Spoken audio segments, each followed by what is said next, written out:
గౌరవనీయులు తెలంగాణ రాజ్యాధికార పార్టీ అధినేత మా అభిమాన నాయకుడు తీన్మార్ మల్లన్న గారి తరఫున మరియు మా కామారెడ్డి జిల్లా తెలంగాణ రాజ్యాధికార పార్టీ అధ్యక్షులు మా తహేర్బాయి గారి తరఫున మరియు జనరల్ సెక్రటరీ మా సంతోష్ గారి తరఫున మరియు మా తెలంగాణ రాజ్యాధికార పార్టీ నాయకత్వం తరఫున ఈరోజు ప్రెస్ మీట్కి వచ్చినటువంటి మా మీడియా మిత్రులందరికీ పేరు పేరున ధన్యవాదాలు. ఈరోజు బీసీ సామాజిక వర్గం రాష్ట్రం మొత్తంలో ఎంతో గర్వపడే రోజు. మేము చాలా గర్వంగా ఈ ప్రెస్ మీట్లో ఈరోజు ఉన్నాము. ఎందుకంటే గత 70 సంవత్సరాలుగా కేవలం ఓటర్లుగా మరియు వాళ్ళ అగ్రకులాల మిగతా పార్టీలటువంటి బీఆర్ఎస్ కానివ్వండి, కాంగ్రెస్ కానివ్వండి, బీజేపీ కానివ్వండి, ఇంకా ఇతర పార్టీల జెండాలు ఎజెండాలు మోస్తూ గత 70 సంవత్సరాలు గడిచినప్పటికీ ఇప్పటి వరకు బీసీలకు రాజకీయాల్లోనే కాదు వ్యవస్థలో ఎక్కడ ఎటువంటి సరైన ప్రాతినిధ్యం లేకుండా చేసినటువంటి ఈ సందర్భంలో గత 10-15 సంవత్సరాలుగా తీన్మార్ మల్లన్న గారు శత విధాలుగా ప్రయత్నం చేసి ఇక ఈ పార్టీలతో మనకు పని లేదు, ఎందుకు అంటే ఎన్ని పనులు చేసినప్పటికీ ఎంత చేసినప్పటికీ ఏ రకంగా బీసీలను గుర్తించే పరిస్థితిలో వాళ్ళు లేరు కనుక మనకంటూ ఒక పార్టీ ఉండాలి, మన బీఫామ్లు మనమే ఇచ్చుకోవాలి, ఓట్లు మన అయినప్పుడు సీట్లు మనయే కావాలి, అంతేకాకుండా మేమెంతో మాకంత ఎవరెంతో వారికంత అన్న నినాదంతో తెలంగాణ రాజ్యాధికార పార్టీని స్థాపించి కత్తెర గుర్తుతో మొట్టమొదటిసారిగా మేము ఎలక్షన్లలోకి దిగబోతున్నామని చెప్పడానికి చాలా గర్వపడుతున్నాం. బలగముండి ఓట్లుండి బలమున్న బిగ్ క్లాస్ అయినటువంటి బీసీలు ఈరోజు తలెత్తుకొని ఏ పార్టీ దగ్గరికి వెళ్ళి అన్నా నాకు బీఫామీలు, నేను చాలా కష్టపడుతున్న గ్రౌండ్ లో 10 సంవత్సరాల నుంచి పార్టీలు ఉన్నా, 20 సంవత్సరాల నుంచి పార్టీలు ఉన్నా, నేను కల్ట్ బీఆర్ఎస్ కార్యకర్తని, బీజేపీ కార్యకర్తని, లేదంటే ఇంకొక పార్టీ కార్యకర్తని చెప్పుకునే కర్మ లేకుండా మనకంటూ ఒక పార్టీ ఉంది, ఇంకా ఏ పార్టీతో మనకు పని లేదు, మన పార్టీలో మనం ఉండి తెలంగాణ రాష్ట్రంలో 60% రాజ్యాధికారంలో మనం ఉండాలన్న ఉద్దేశంతో ఇప్పుడు ఈ పార్టీ మన ముందుకు వస్తుంది కనుక కామారెడ్డి ప్రజలందరికీ, కామారెడ్డితో పాటు పిచ్చుకుంద, బాన్సువాడ, ఎల్లారెడ్డి ఈ 4 ప్రాంతాల ప్రజలకి ఈ ప్రెస్ మీట్ ముఖంగా మీ అందరికీ నేను తెలియజేసేది ఏంటంటే గర్వంగా ఈ పార్టీ వైపు మీరు చూస్తూ ఈ ఎన్నికల్లో గర్వంగా పోటీ చేసి మన వాళ్ళని గెలిపించుకొని రాజ్యాధికార దిశగా ప్రయాణం చేయాల్సిన అవసరం, చారిత్రాత్మక అవసరం ఈ రోజు ఉందని మీ అందరికీ నేను తెలియజేస్తున్నాను. అయితే ఒక్కసారి గతం చూసినట్టయితే బీసీలలో ఉన్న కొంత పేదరికం కావచ్చు, లేదా వాళ్ళ బలహీనత కావచ్చు, ఇంకొకటి కావచ్చు, 1000కో 2000కో 3000కో 5000కో ఓట్లన్నీ కొనేసి రాజ్యాంగం ఎంతో విలువైన ఓటును మనందరికీ ఇచ్చినప్పటికీ ఆ ఓటు విలువని కొంతమంది కులస్తులు, ఇప్పటి పాలకులు, గత 70 సంవత్సరాలుగా మనల్ని పరిపాలించిన పాలకులు ఆ ఓటు విలువ తెలుసుకొని 1000 కాకపోతే 2000 రూపాయలకు ఓటు కొని మన దగ్గర నుంచి కొని మరి మనం రాజ్యాంగంలో చదువుకుని బీసీలలో ఉన్న చదువుకున్న వాళ్ళు ఏమనుకుంటారంటే రాజ్యాంగంలో మనకు రూల్స్ ఉన్నాయి, రెగ్యులేషన్స్ ఉన్నాయి, మనకి ఎంఆర్ఓ ఇట్లా పనిచేయాలి, ఐఏఎస్ ఆఫీసర్ అట్లా పనిచేయాలి, కలెక్టర్ ఇట్లా పనిచేయాలి, రైట్, మన పోలీస్ స్టేషన్కి వెళ్తే ఎస్ఐలు సిఐలు ఇట్లా పనిచేయాలని మనం రూల్స్ మాట్లాడతాం. కానీ ఆ రూల్స్ కంటే ముందే 1000-2000 రూపాయలకు ఆ వ్యవస్థలను అన్నింటినీ మనం అమ్మేస్తున్న విషయం మనం మర్చిపోతున్నాం. మనకు తెలియకుండానే మన దగ్గర ఉన్న విలువైన ఓటుని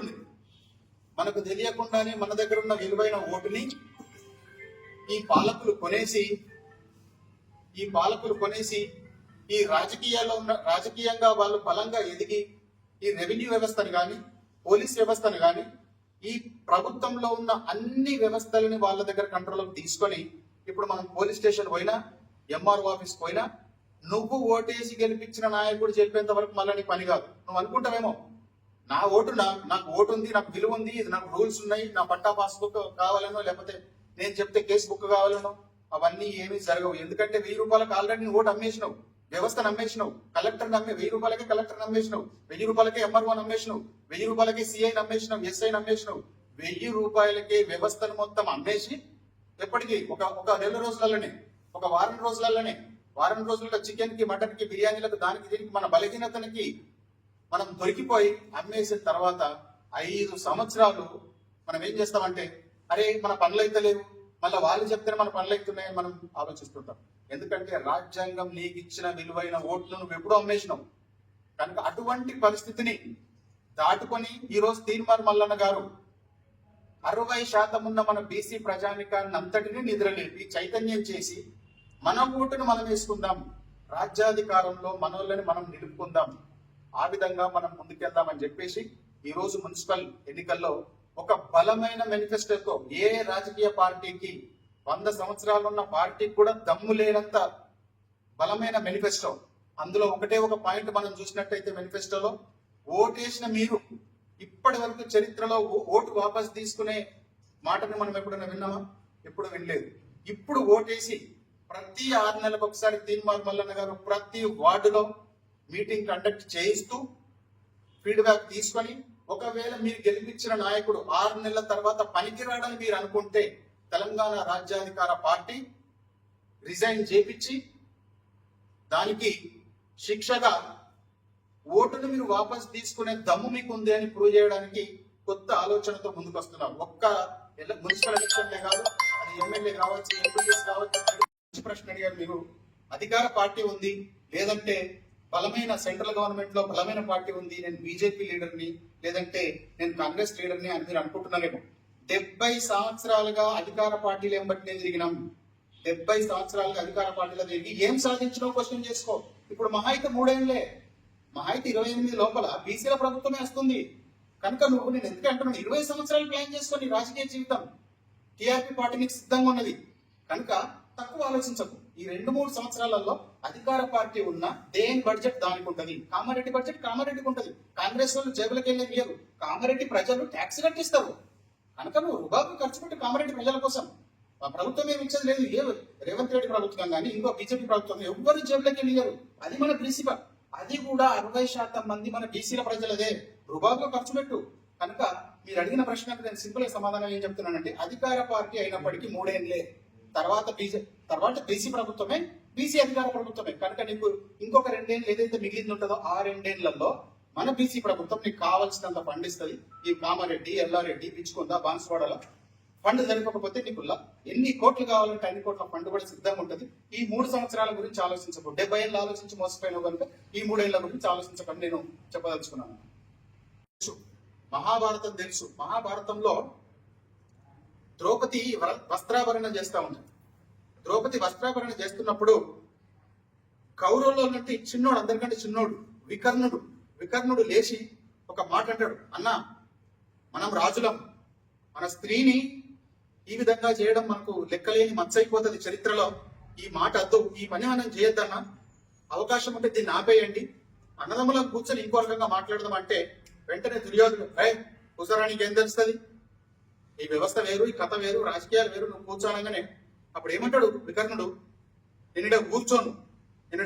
ఎందుకు అంటే ఒక స్త్రీకి అన్యాయం జరుగుతున్న సభలో నేను ఉండను అని చెప్పేసి ఆ సభలోకి వెళ్ళి లేచి బయటకు వెళ్ళిపోతాడు. ఈ సందర్భం నేను ఎందుకు చెప్తున్నానంటే, వేరే పార్టీలలో ఉండి జెండాలు మోస్తున్న మా బీసీ నాయకులు ఆలోచించాలి. మీకు 3 ఆప్షన్లు ఉన్నాయి. మీకు మూడే ఆప్షన్లు ఉన్నాయి. ఒకటి, అన్యాయం బీసీలకు జరుగుతుందని తెలిసినా కూడా నువ్వు కాంగ్రెస్ లో ఉంటున్నావు, బీఆర్ఎస్ లో ఉంటున్నావు, బీజేపీలో ఉంటున్నావు అంటే ఒకటి ఆలోచించుకోవాలి. మీకు ఆప్షన్ 1, దమ్ముంటే ఆ పార్టీలో ఉండి నువ్వు బీసీలను గెలిపించగలవా? ఆలోచించు. 42% రాలే, 27% రిజర్వేషన్ కూడా ముప్పు తిప్పలు పెట్టించిండ్రు. బీఆర్ఎస్ కు అదే చరిత్ర, బీజేపీకి అదే చరిత్ర, కాంగ్రెస్ కి అదే చరిత్ర. అయితే ఆప్షన్ 1, దమ్ముంటే నువ్వు బీసీల కోసం పోరాడగలవా? పోరాడనియను నిన్ను, ఆ విషయం తెలుసుకో. నీకు ఆప్షన్ 1 లేదు. ఆప్షన్ 2, కనీసం వాయిస్ రేజ్ చేయగలవా? ఆ పార్టీలలో ఉండి ఛాలెంజ్ చేస్తున్నావు, వాయిస్ రేజ్ చేయనియరు. నువ్వు పుష్కన వాయిస్ రేజ్ చేసినా కానీ ఎందుకు పోయి బీసీ మాట్లాడుతున్నావు? ఆవు చెప్పసేపు ఆవు. బీసీ ఏంది, ఏమున్నది స్పెషల్, ఏమున్నది బీసీ అంటారు. అక్కడ కూడా నీ వాయిస్ రేజ్ చేయనియరు. నీకు మూడో ఆప్షన్ ఏముంది?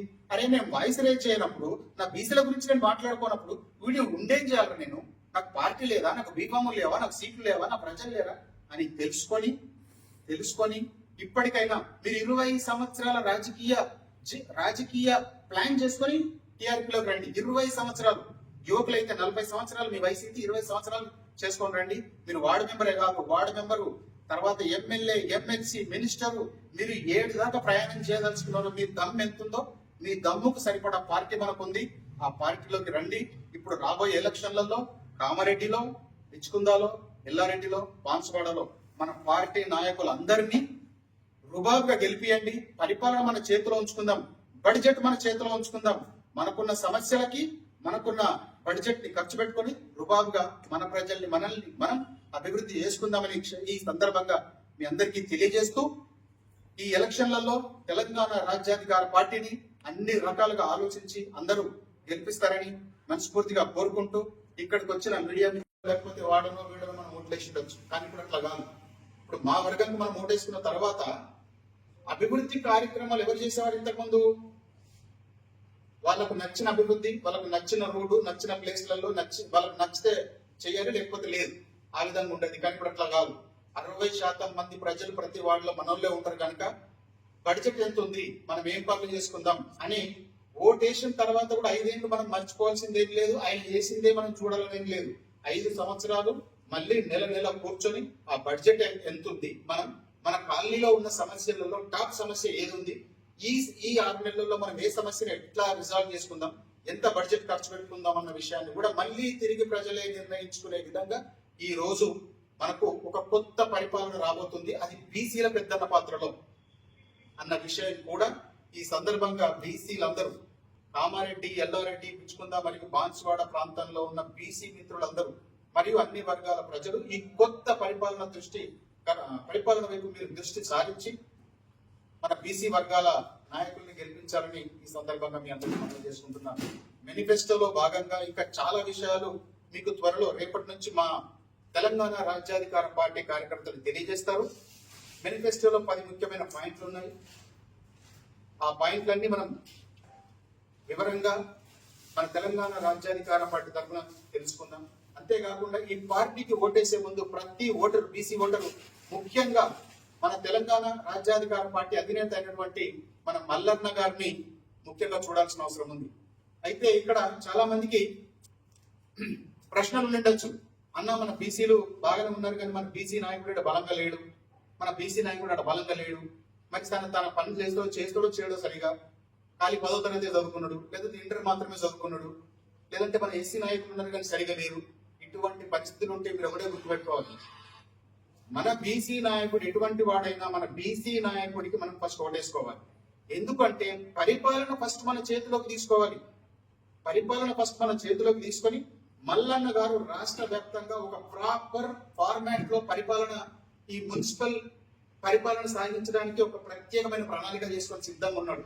కనుక మన గల్లీలలో ఉన్న నాయకుడు, మన బీసీ నాయకుడు చదువు లేకనో లేకపోతే ఇంకో కారణం వల్లనో డబ్బులు లేకనో కొంత వెనుకబడ్డా వెంటనే మల్లన్న ఉంటాడు. మల్లన్న దాని వెనుకాల మల్లన్న పార్టీ ఉంటది కనుక మీ వార్డు నుంచి ఒక్క ఫోన్ కాల్ చేస్తే మీరు మల్లన్నని రీచ్ కావచ్చు. వార్డు లేదని సమస్య సాల్వ్ కాకపోతే వార్డు సమస్య మీ జిల్లాని దాటి రాకుండా మల్లన్న గారు ఇప్పుడు టెక్నాలజీ ప్రపంచంలో ఉన్నాం, ఆర్టిఫిషియల్ ఇంటెలిజెన్స్ ప్రపంచంలో ఉన్నాం కనుక మీరు ఇంట్లో కాల్ మీద కాల్ వేసుకొని మీకున్న సమస్యని ఒక్క ఫోన్ ద్వారా తెలియజేస్తే చాలు, మన వాళ్ళ కోసం పనిచేయడానికి సిద్ధంగా ఉంటారు. ఇప్పటిదాకా నమస్తే దొరా, నమస్తే పటేల్, నమస్తే అన్న ఓటేసినంతసేపే మన ఇంటికి వస్తారు. 5 ఏళ్ళు మళ్ళా వాళ్ళ ఇళ్లలో పోయి లైన్ కట్టి అవకాశం ఇస్తే లోపలికి పోవాలో లేకపోతే లేదు. ఆ పరిస్థితి ఇప్పుడు రాదు మనకి. కనుక ఎందుకు మన వాళ్ళు నాయకులు ఎదుగుతున్నారు, మన వాళ్ళని మనం ఓటేసుకొని మన నాయకులు చేసినప్పుడు మన మల్లన్న గారి ద్వారా మన పరిపాలన సాగుతుంటది. కనుక నేను మరొకసారి చెప్తున్నాను, తీసుకునే హక్కే కాదు, ఇంట్లో కూర్చొని మీరు ఫోన్ దాటి ఏ సమస్య కూడా మీ ఫోన్ దాటి రావద్దు ఇంట్లోకి. అటువంటి పరిపాలన సాగించడానికి మా దగ్గర చాలా ప్రత్యేకమైన ప్రణాళికలు ఉన్నాయి. టెక్నాలజీని వాడుకొని ప్రత్యేకంగా ఈ పరిపాలన సాగించడానికి మేము ముందుకు వస్తున్నాం. ఆ విషయాన్ని కూడా ముఖ్యంగా బీసీ ప్రజలందరూ ఒకసారి ఆలోచించి అరే మా పార్టీ వచ్చింది అన్న విషయాన్ని మీరు గుర్తుంచుకోవాల్సిన అవసరం ఈ సందర్భం గుర్తు చేస్తున్నాను. ఇంకొక ముఖ్యమైన విషయం మీ అందరికి చెప్పాలి. గత 70 సంవత్సరాలుగా బీఆర్ఎస్ లో, బీజేపీలో మరియు కాంగ్రెస్ లో ఉన్నటువంటి మన బీసీ నాయకులు బాగా గుర్తుంచుకోవాలి. అక్కడ సెకండ్ లేయర్ లోను, థర్డ్ లేయర్ లోను ఉంటారు. ఫస్ట్ లేయర్ లో మన బీసీలు ఎన్నడూ ఉండరు. ఆ సెకండ్ లేయర్ లో, థర్డ్ లేయర్ లో ఉండే బీసీలు ఈ మాట కరెక్ట్గా వినండి. మీరు అక్కడ ఏంటి కూర్చున్నారు? రెండు ఆలోచనలు. పొలిటికల్ గా నేను ఎదగాలి, పరిపాలన చేయాలన్న ప్యాషన్ ఉంటుంది మీకు, లేదంటే ఇంకేమైనా ఉండుంటాయి. ఏ రకమైన ఆశయాలతో మీరు ఆ పార్టీలలో ఉన్నా, మహా అయితే 10 మంది బీసీలు బీఆర్ఎస్ ఉన్నారనుకోండి, అందులో ఒకరిద్దరికి ఛాన్స్ ఇచ్చి మిగతా 8 మందిని సెకండ్ లో, థర్డ్ లేయర్ లో పెట్టేస్తారు. కానీ తెలంగాణ రాజ్యాధికార పార్టీలోకి మీరు వచ్చి చూస్తే 60% సీట్లు మనే. ఇప్పుడు మీరు అడిగి ఇప్పుడు ప్రస్తుత పరిస్థితి చూస్తే 60% మంది మనం ఉంటే ఎంతమంది ఎమ్మెల్యేలు ఉన్నారు? 70 మంది ఎమ్మెల్యేలు ఉండాలి. ఎందరు ఉన్నారు? 19 మంది ఉన్నారు. మిగతా ఎమ్మెల్యేలు అందరూ ఎటువైంది మనల్ని? మరి మనకు రావాల్సిన సీట్లు ఎటువైనాయి? మీరు ఎవరి జెండాలు మోస్తున్నారో వాళ్ళ దగ్గర ఉన్నాయి. ఇప్పుడు మీరు తిరిగి పార్టీలోకి వస్తే మీరు ఏ ఉద్దేశంతో ఆ పార్టీలో ఉన్నారో ఆ ఉద్దేశం ఇక్కడ నెరవేరుతుంది, రుబారుగా నెరవేరుతుంది, గర్వంగా నెరవేరుతుంది. నువ్వు బీసీవై ఉండి బీసీలకు సేవ చేసుకునే అవకాశం నీకు ఉంటుంది. ప్రత్యేకంగా మల్లన్న గారు మనకి ఏ పార్టీలో ఉన్న నాయకులు వెంబడ మనం పడాల్సిన అవసరం లేదు. మన బీసీ ఒక గుడిసెలు ఉన్నా సరే తీసుకొచ్చుకొని మనం నాయకుడిని చేసుకుందామని చెప్తారు. అయినప్పటికీ నేను ఈ మాట ఎందుకు చెప్తున్నానంటే, మా బీసీ నాయకులు సెకండ్ లేయర్ లో, థర్డ్ లేయర్ లో పార్టీలలో ఉండి వాళ్ళకు జెండాలు కొట్టుకుంటా, జైజేలు కొట్టుకుంటా 70 ఏళ్ళు గడిచిపోయినాయి. మన ముత్తాతలు, మన తాతలు, మన తండ్రులు. ఇప్పుడు మనం అంతా చదువుకొని మనం కూడా జైజేలు, జెండాలు కొట్టుకుంటా కూర్చుంటే మన బీసీ వర్గాలు ఏమైపోవాలి? కనుక ఈ సందర్భంగా మీకు ఏం చెప్తున్నానంటే, ఒకరిద్దరు కాదు, 60% మంది, 60% సీట్లు మన దగ్గర ఉన్నాయి. మీరు రావడమే లేటు, ఓట్లు మనే, సీట్లు మనే. మల్లన్న మనకు బలంగా నిలబడుతున్నాడు. అసెంబ్లీ ఇప్పుడు కౌన్సిల్లో మనం చూస్తున్నాం ఎంత బలంగా మాట్లాడుతున్నాడు మల్లన్న. కనుక ఈ సందర్భంగా మీరు ఆలోచించి, మరి ఏ పార్టీలో ఉండినా బీసీలకు సేవ చేయొచ్చో మీరు ఆలోచిస్తే చాలా మంచిదని నేను మీకు ఒక సూచన చేస్తున్నాను. ఒకవేళ మీరు ఆలోచించకపోయినా నష్టమేం లేదు, ఎందుకంటే మీ కింద ప్రజలు ఆల్రెడీ ఆలోచిస్తున్నారు. కనుక మీరు ఒకవేళ నిలబడ్డా ఇప్పుడే కాదు, రాబోయే రోజులలో గెలవడం ఇంపాసిబుల్. ఎందుకంటే ఓట్లు మంచోడో చెడ్డోడో ఓట్లు మనోడు చేసుకుందామని ప్రజలు డిసైడ్ అయిపోయిన టైంలో మీరు రాజకీయ అనుభవం ఉండి కూడా ఏదో పార్టీలో బానిస లెక్క బతుకుదాం అనుకుంటే చాలా నష్టపోతాం.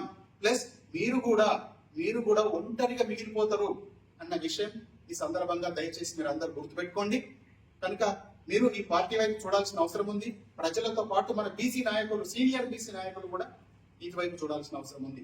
కనుక చివరిగా నేను ఒక చిన్న మాట చెప్పి, ఎక్కడైతే ఈ 92 వార్డ్స్ లో మేము ఏదైతే పోటీ చేస్తున్నామో, మా ఎస్టీ వర్గాలు రాష్ట్ర వ్యాప్తంగా బాధపడే ఉన్నారు. కనుక ఎక్కడెక్కడైతే మా ఎస్టీ వర్గాలు తెలంగాణ రాజ్యాధికార పార్టీ తరఫున పోటీ చేస్తున్నారో, బీసీలమందరం ఆ పర్టికులర్ వార్డులో మా ఎస్టీ వర్గంకే, మా తెలంగాణ రాజ్యాధికార పార్టీ నుంచి పోటీ చేస్తున్న వాళ్ళకే మేము ఓటేసి వాళ్ళని గెలిపిస్తాం. ప్లస్ ఎస్టీలు కూడా మా వర్గం వారే, వాళ్ళకు కూడా మా పార్టీ తరఫున పోటీ చేస్తున్న వాళ్ళకే ఓటేసి గెలిపిస్తాం. ఈ సందర్భంగా ఇంకొకటి చెప్తున్నాను. కొందరు అంటుండొచ్చు, మీ బీసీ కదా కాంగ్రెస్ లో ఉన్నాడు, ఆయన కూడా ఓటేసి తప్పేది. ఎట్టి పరిస్థితులలో కాంగ్రెస్ గానీ, బీజేపీ గానీ, బీఆర్ఎస్ గానీ ఎన్నటికీ మా పార్టీలు కావు, మా వాళ్ళని ఎదగనివ్వవు. ఈ విషయం నేను కేవలం ఇక్కడ ప్రత్యేక పత్రికా ముఖంగా మా రాజ్యాధికార పార్టీ, తెలంగాణ రాజ్యాధికార పార్టీ గొప్ప చెప్దామని చెప్తలేను. చదువుకున్న వాళ్ళందరినీ స్టాటిస్టిక్స్ చదువుకోమని చెప్తున్నాను. మీరు స్టాటిస్టిక్స్ చూసుకోండి. తీన్మార్ మల్లన్న గారు ఒక లారెడు పేపర్లు తయారు చేసి పెట్టిండు. ఒక లారెడు నిండా ఒక 10 టన్నుల పేపర్లు రెడీగా ఉన్నాయి. చదువుకొని మనల్ని 70 ఏళ్ళుగా ఎదగనిచ్చిండ్రు అనుకుంటే బీఆర్ఎస్ కోటేయండి, ఏం ప్రాబ్లం లేదు. బీజేపీలో ఓటేయండి, లేదంటే కాంగ్రెస్ కోటేయండి, మీకు నచ్చిన పార్టీ ఓటేయండి. ప్రత్యేకంగా ఇంకొకటి కూడా చెప్తున్నాను, వేరే రాష్ట్రాల నుంచి వచ్చిన పార్టీలను దయచేసి ఎంకరేజ్ చేయదు. మనమేమో గొడ్డుపోయిన కాదు, బీసీలు ఇక్కడ ఏం తక్కువైన వాళ్ళు ఏం లేరు. మనకు పార్టీ లేదా, మనకు ఓట్లు లేవా, మనం లేమా? వేరే పార్టీలతో మనకేం పని? ఫస్ట్ మీరు తమిళనాడులో ఎగ్జాంపుల్ తీసుకుంటే ప్రాంతీయంగా వాళ్ళు బలపడ్డారు. ఫస్ట్ ఇల్లు చదువుకున్నారు వాళ్ళు, తర్వాత సెంట్రల్ గవర్నమెంట్ తోని సంబంధం వాళ్ళు. మనం కూడా మీ అందరికి బీజేపీ ఇష్టమైతే మనం బీజేపీతో ఉండవచ్చు, మీ అందరికి కాంగ్రెస్ ఇష్టమైతే కాంగ్రెస్ తో ఓటవచ్చు మనం. కానీ మన ఇంట్లో మాత్రం మన ప్రభుత్వమే ఉండాలి.